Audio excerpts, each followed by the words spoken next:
Good morning. എൻ്റെ പേര് ബിനോയ് ചന്ദ്രൻ. ഞാൻ ബാബ്കോ അക്കാഡമിയുടെ ചീഫ് മെമ്പറാണ്. ഞാനിന്ന് ഡിസ്കസ് ചെയ്യുന്ന ഒരു പോയിന്റ് എങ്ങനെയാണ് നമുക്ക് കോൺഫിഡൻസ് വർദ്ധിപ്പിക്കാൻ കഴിയുക എന്നുള്ളതാണ്. കോൺഫിഡൻസ് ഇല്ലാതെ നമുക്ക് യാതൊരു കാര്യങ്ങളും നമുക്ക് ചെയ്യാൻ കഴിയില്ല.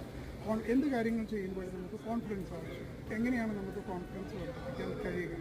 കൺസിസ്റ്റൻ്റായി നമ്മൾ ചെയ്യാൻ ശ്രമിക്കുകയാണെങ്കിൽ നമ്മളുടെ കോൺഫിഡൻസ് വർദ്ധിക്കും. അതുപോലെ തന്നെ നമ്മൾ എന്ത് മേഖലയിലാണ് നമ്മൾ ചെയ്യാൻ ഉദ്ദേശിക്കുന്നത് ആ മേഖലയെക്കുറിച്ച് കൂടുതലായി അറിയുകയാണെങ്കിൽ നമ്മളുടെ കോൺഫിഡൻസ് ഓട്ടോമാറ്റിക്കലി തന്നെ വർദ്ധിച്ചു കൊണ്ടിരിക്കും. ചെറിയൊരു എക്സാമ്പിളും കൂടി പറഞ്ഞ് ഞാനത് കംപ്ലീറ്റ് ചെയ്യാം. എങ്ങനെയാണെന്ന് ചെയ്യുന്നത്, ഒരു ബലൂൺ നമ്മൾ എടുക്കുകയാണെന്നുണ്ടെങ്കിൽ ആ ബലൂണിന് നമുക്ക് ഊതി പെരുപ്പിക്കേണ്ടതാണ് നമ്മുടെ ടാസ്ക് എന്നുണ്ടെങ്കിൽ ആ ബലൂണിലേക്ക് നമ്മൾ കൺസിസ്റ്റൻ്റായി എയർ നമ്മൾ പാസ് ചെയ്ത് കഴിയുമ്പോഴാണ് അത് ബലൂൺ നല്ല രീതിയിൽ ഊതി വീഴുന്നത്.